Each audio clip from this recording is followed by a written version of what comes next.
मित्रों, मैं विनोद स्वामी आशियाना music studio से आपका स्वागत करता हूं। मित्रों, आज से लगभग 8-9 महीने पहले 2 जनवरी 2021 को मैंने एक वीडियो डाला था, पांचवा की पहाड़ियों का अद्भुत रहस्य, निर्जरना और चिमनगंगा। और यहाँ के अधिष्ठाता बाबा जी जो थे, बड़े ही सौम्य विचारों वाले और बड़ी ही मधुर छवि वाले जो बाबा जी, इसी स्थान पर बैठ करके मैंने उनका इंटरव्यू लिया था और बड़ा ही आनंददायक वो इंटरव्यू रहा हमारा। तो उस इंटरव्यू के दौरान ही मैंने बाबा जी से पूछा था कि ये जो क्षेत्र है, अभी रास्ता भी काफ़ी विकट है, फिर यहाँ भी कोई ज़्यादा स्पेस नहीं है खड़ा होने के लिए, या जैसे ज़्यादा भीड़ आ जाए तो दिक्कत होती है, चढ़ाई भी ज़्यादा लग रही है। तो इस तरह से ये थोड़ा सा उबड़ खाबड़ सा क्षेत्र है, काफ़ी प्राचीन है, पांडवों के टाइम का है, जैसा कि बाबा जी ने मुझे बताया। तो बाबा जी ने एक प्लान बताया था यहीं बैठ करके, और वो इसी कोई समय में मुझसे निकला था बाबा जी के वो वचन जो है, और वो पूर्ण होने जा रहा है। वर्तमान में मित्रों, मैं आपको दिखाता हूँ कि इस क्षेत्र में कार्य चल रहा है। हम बाबा जी से भी इसके बारे में बातचीत करेंगे अभी। तो मैं पहले तो थोड़ा सा आपको इस स्थान का परिचय दे दूँ। ये पांडवों के समय का स्थान है, नाम है चिमनगंगा, और ये 5वां ग्राम पंचायत में आता है। पहाड़ी क्षेत्र है, अरावली पर्वतमाला की श्रृंखलाएं हैं। ये कहीं बाहर निकल गई है, कहीं वापस जमीन से बाहर आ गई है, कहीं ऊंची है, कहीं नीची है। ये पूरे राजस्थान में अरावली पर्वतमाला ही फैली हुई है। तो ये कुचामन सिटी के नज़दीकी गांव है 5वां, वहाँ ये निर्जरना और ये चिमनगंगा।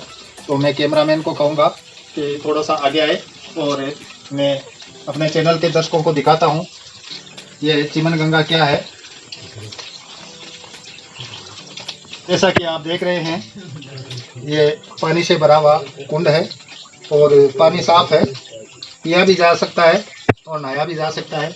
ये एक प्राचीन बरगद का वृक्ष है, और जैसा कि आप जानते हैं कि बरगद की शाखाएं वापस से धरती को छूती है और एक नया पेड़ खड़ा हो जाता है। और एक पानी का झरना निकलता है और ये निरंतर चलता है। बरसात के दिनों में इसका वेग थोड़ा ज़्यादा हो जाता है, और अभी बाबा जी बता रहे थे कि शाम के समय इसका वेग थोड़ा सा ज़्यादा तेज़ होता है और दिन में कम होता है। तो इस जो पहाड़ की ये सलवट है, पहाड़ बोलते हैं मारवाड़ी में दरार, पहाड़ की दरार है ये, और उस दरार में से ये पानी निरंतर निकलता है, स्लो स्पीड से निकलता है और इस कुंड में आता है, और इस कुंड से फिर ओवरफ्लो होकर के ये दूसरा कुंड है। हाँ, ये दूसरा कुंड है। तो मित्रों, मैं आपको बताऊं कि यहाँ नहाने के लिए आसपास के गांव से विशेषकर महिलाएं ज़्यादा आती है। जो मेरे साथ यहाँ के लोकल 5वां के ग्रामीण जन भी है, 4-5 लोग साथ में हैं, और सभी बहुत अच्छे लोग हैं। बहुत अच्छी जानकारी यहाँ पर उन्होंने मुझे दी। तो वो बता रहे हैं कि अब के बाद सावन में काफ़ी भीड़ रही, और यहाँ औरतें स्नान करने के लिए खूब बड़ी मात्रा में आती है। तो अब प्रश्न ये उठता है कि ऐसे स्थान का थोड़ा सा जागरण हो, थोड़ा सा लोगों की नज़र में भी आए। तो इस तरह का विचार मेरा था, क्योंकि मेरी पोस्टिंग यही 5वां ही है, तो थोड़ा सा लगाव था। मेरे स्टाफ के साथी रामलाल जी मेरे साथ आए हैं। रामलाल जी, सर से मैं जानना चाहूँगा कि इस स्थान पर आकर के वो कैसा महसूस करें। हाँ सर, आप यहाँ आकर आज पहली बार आए हैं? सर, मैं पहली बार आया हूँ। तो आप किसकी प्रेरणा से यहाँ आए? मैं विनोद जी, हमारे स्टाफ है, आपकी प्रेरणा से आया हूँ। चलो, मेरी प्रेरणा से एक अच्छा काम हुआ। तो यहाँ आप पहली बार आए, आपकी जैसी कल्पना थी, क्या ये स्थान वैसा ही मिला? नहीं, मेरी कल्पना तो बहुत कुछ थी आगे, लेकिन उससे कुछ ज्यादा मिला मेरे को। अच्छा। हाँ, ये जो बाबा जी यहाँ पर जो कार्य करवा रहे हैं, ये निर्माण का आगे करवा रहे हैं, ये बहुत ही अदृश्य, मुझे बहुत अच्छा लग रहा है। और मैं आने वाले समय में बहुत सारे दर्शक यहाँ आएंगे, श्रद्धालु आएंगे लोग, और ये बहुत पर्यटक का रूप लेंगे, मुझे ऐसी उम्मीद है। और बहुत ही बढ़िया काम चल रहा है, मुझे ये दृश्य देखकर बड़ा आनंद आ रहा है, बहुत ही बढ़िया। Thank you Ramlal ji. और ये भी एक अच्छी बात रही कि मैंने इनको यहाँ साथ आने की प्रेरणा दी, और ये शहर से, क्योंकि सत्संगी आदमी है, रुचि रहती है इनकी संतों की संगत में रहना। तो मित्रों, मैं दिखाना चाहता हूँ आपको जो कार्य बाबा जी करवा रहे हैं। वो ये देखिए, उधर मिट्टी भराई हो रही है, उधर एक दीवार पत्थरों की खड़ी की गई है। इस स्थान को मिट्टी से भरा जाएगा, इस स्थान को मिट्टी से भरा जाएगा, और 2 कुंड बनाए जाएंगे। बाबा जी के अनुसार यहाँ 2 कुंड बनाए जाएंगे, एक महिलाओं के लिए, एक पुरुषों के लिए। और उसके ऊपर ये एक तल और बनाया जाएगा। यहाँ पर एक पानी का बहुत बड़ा टांका बनाने की योजना है बाबा जी की, जिसमें पानी पहाड़ों से जो आता है, बरसात का पानी, वो यहाँ कलेक्ट हो जाए और 12 महीने यहाँ पानी की कोई कमी न रहे। तो मित्रों, मैंने कावेरी ऋषि कुंड कुचामन सिटी का भी वीडियो बनाया था, अपलोड किया हुआ है मेरे चैनल आचना म्यूजिक स्टूडियो में। तो मेरी कल्पना यही है कि ये कावेरी ऋषि कुंड जैसा विकसित हो जाए। तो यहाँ पर जैसे कि सावन के महीने में हमारे यहाँ प्रचलन है गोट करने का, गोट हो जाए, यहाँ पर जागरण स्वामी का आयोजन होता रहे। तो इस तरह से क्या 150 लोगों की भीड़ हो तो घूमने फिरने में, अपना साधन वाहन लाने में यहाँ कोई दिक्कत ना हो, ऐसी बाबा जी का प्रयास चल रहा है। और मुझे भी कल ही इस बात की सूचना मिली कि यहाँ पर बाबा जी, जैसा कि उनका प्रोग्राम था, उसको कार्य रूप में परिणित करने जा रहे हैं, काम चल रहा है। तो बाबा जी से मैं आज मिला, उनसे जानकारी ली और हम लोग साथ बाबा जी की गाड़ी में बैठ इस स्थान पर आए। और यहाँ का आज हल्की फुल्की बरसात भी हुई है, चारों ओर का पहाड़ी दृश्य है, सामने रेत के टीले भी है। अद्भुत मिलन है यहाँ पर, अद्भुत मिलन है प्रकृति का। एक तरफ रेत के ऊंचे ऊंचे टीले हैं और दूसरी तरफ ऊंचे ऊंचे पहाड़ हैं। भेड़ बकरियां चारों ओर चलती हुई दिखाई दे रही है, जंगली वनस्पति है। और अभी हल्की फुल्की बारिश भी हुई है, बरसात ठीक हुई है इस बार इन पहाड़ों पर। तो कुल मिलाकर के दृश्य बड़ा ही सुहावना है। और यहाँ पर जैसा कि आप देख रहे हैं, काफी बड़ी संख्या में मजदूर काम कर रहे हैं, महिलाएं भी है, पुरुष भी है। कुछ राजस्थान के आसपास के लोकल मजदूर है और कुछ बिहार से भी आए हैं। यहाँ पर मजदूर मजदूरी करते हैं और ये कार्य आगे बढ़ रहा है। तो अब मैं बाबा जी से थोड़ा सा इस बारे में जानना चाहूँगा। अभी मैंने आपको चारों ओर का परिदृश्य दिखाया, जो योजना है भविष्य की और जो युद्ध स्तर पर चल रही है। अभी आपने मजदूरों को यहाँ काम करते हुए भी देखा, काफ़ी बड़ी संख्या में मजदूर है। मैं इस बारे में, यहाँ पर जो ग्रामीण जन मेरे साथ आए हैं, 3-4 आदमी हैं और बाबा जी के भगत हैं और इस स्थान के प्रति भी श्रद्धा भाव रखते हैं, बगीचे के प्रति भी रखते हैं।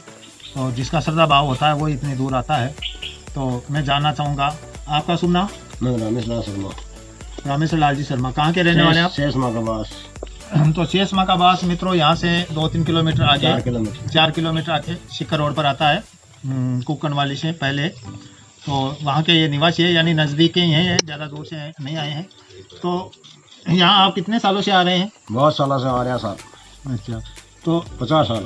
तो अच्छा, अब्बा को कारण कहाँ है? मैं स्नान कर लिया, पाप जरा मैं गंगा माता, हाँ गंगा धाम।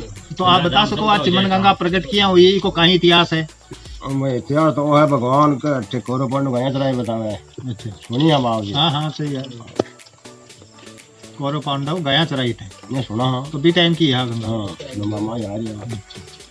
तो अभी आप एक कहावत भी बता रहे हैं इस स्थान की, पर कहीं कहावत ही हुआ नावो तो वो है गंगा धाम, नावो सबका हो जाए काम। अच्छा, गंगा धाम सबका करे काम, बड़ी पुरानी धाम है। तो ये जो अभी योजना चल रही है, जो योजना चल रही है, निर्माण कार्य चल रही है, तो इस मायने भी आप बराबर भागीदार हो? पूरा 12 गांव, 12 गांव साथ है? हाँ 12 गांव है, फिर 12 का फेर है। अच्छा, तो लंबा काम है। वो काम जन सहयोग से हो रही है और ये माता जी की कृपा से बन जाए, भाई लोग भक्ता भी बन जाए। हाँ, तो आज तो कह रही हूँ जन सहयोग से हो रही हो काम। अच्छा, क्या का बाबा जी तो अतामन धनवान दी क्या को नहीं भाई, बाबा जी तो बड़े आश्रम का माँ जा दे तो विलासिता की कोई चीज को नहीं, साधो जीवन आगे रुपया कटूंगा। भगत लोग हाँ, आए तो जन सहयोग भगत लोग है, अठे जो श्रद्धा भाव रख वाला लोग है, बागा सहयोग से काम हो। तो कोई थाने कलेक्शन करवा में दिक्कत आई गई? मन तो खेल बन लोग आराम से देवे? बिल्कुल राजी हो, बहुत राजी हुआ है। चलो बहुत बहुत धन्यवाद आपको। तो मित्रों, अब मैं बाबा जी से वापस कम से कम 9-10 महीने बाद रूबरू हो रहा हूँ। इनके व्यक्तित्व की छाप मेरे मन में अमिट हो गई है और मंद मंद मुस्कुराता इनका चेहरा वो भुलाई नहीं भूलता। और वीडियो को भी अन्य मेरे साथियों ने, परिवारजन ने, इष्ट मित्रों ने देखा, काफ़ी उसकी प्रशंसा की। और कई लोगों ने तो कहा कि हमारे नज़दीक इतना अच्छा क्षेत्र है जिसको विकसित किया जा सकता है पर्यटक क्षेत्र के रूप में, हमारे नॉलेज में ही नहीं था, 5 वाके लोगों के नॉलेज में नहीं है। तो अब मैं बाबा जी को प्रणाम करता हूँ। हरिओम।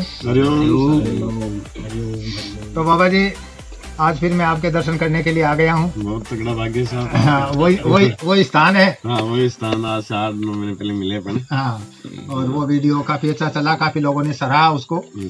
तो उस समय आपने योजना बताई थी कि मेरी इस तरह की योजना है, मुझे याद है, मैंने पूछा था इंटरव्यू के दौरान आपसे। बिल्कुल। तो आपने ऐसे क्या एक प्लान बना रखा है, वो थोड़ा सा मैं जानना चाहूंगा। अब देखो यहाँ रुकने के लिए जैसे कोई भी माता बहन आते हैं तो बुजुर्ग ज्यादा आती हैं जी।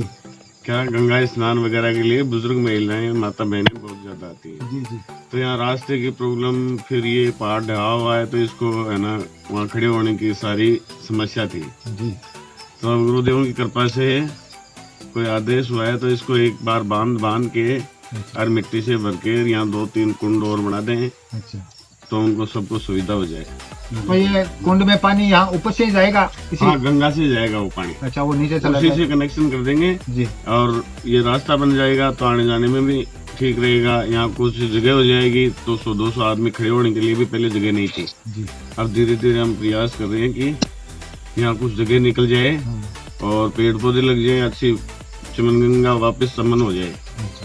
ये हमारा विचार है। एक बहुत ही पवित्र उद्देश्य को लेकर चल रहे हैं बाबा जी और उनके भगत लोग, और मैं भी चाहता हूं कि हमारा ये क्षेत्र है, इसकी एकमात्र आसपास में एक तीर्थ स्थान है, ये विकसित हो, यहाँ पर लोगों का आना जाना रहे। थोड़ा बाबा जी रास्ता दुर्गम है, आप गाड़ी लेकर आते हैं, आपकी गाड़ी पहुँचती है, आप ही ड्राइवर होते हैं तो पहुँचती है, मुझे ऐसा लगता है। हाँ, गाड़ी तो क्या अभी रास्ता भी देखो बनाने की विचार कर रखा है। अभी तो ये पत्थर वाले आते हैं, इससे थोड़ा बहुत रास्ता वो बना रहता है। अभी काम चल रहा है इसलिए भी रास्ता बना रखा है, लेकिन रास्ता है ना ट्रैक्टरों से बार बार करते रहते हैं ठीक तो भी रहता है।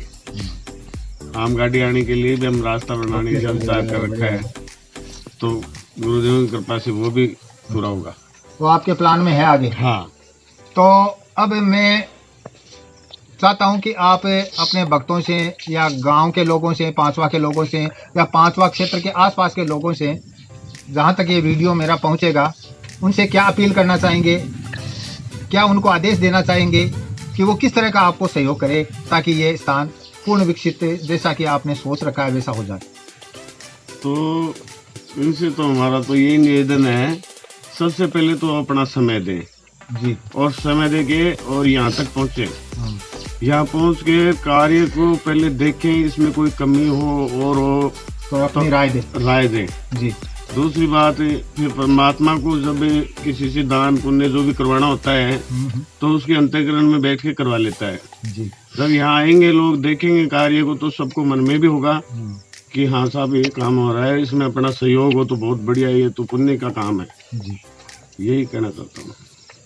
तो अब मैं मेरी ओर से भी मेरे चैनल के दर्शकों को और अन्य भक्तगणों को ये निवेदन करता हूँ कि आप जितना संभव हो सके इस क्षेत्र का ये जो एकमात्र तीर्थ स्थान है इसको विकसित करने में अपनी भूमिका निभाएं, अपना सहयोग प्रदान करें, जितनी संभव हो सके धनराशि है जो भी कलेक्शन ये इसके निमित्त हो रहा है उसमें भरपूर सहयोग दें, क्योंकि जहाँ तक मैं और समय भी दें, रुचि भी रखें और मतलब भी रखें ताकि ये बेहतर रूप में सामने आ सके। और बाबा जी का जीवन तो मैंने खुद बगीचे में जाकर के 2-3 बार देखा है, काफ़ी सादा जीवन है। तो ये तो कोई संग्रही आदमी तो है नहीं कि इनके पास कोई धन रहता है, सादा जीवन, उच्च विचार वाले व्यक्तित्व हैं ये। तो सबके सहयोग से ये कार्य होगा और यहाँ स्थायी रूप से रहेगा। तो मैं इसी के साथ इस स्थान को पुनः नमन करते हुए चिमन गंगा की समृद्धियों को अपने हृदय में संजोए हुए आपसे अगले वीडियो तक विदा लेता हूँ। जय श्री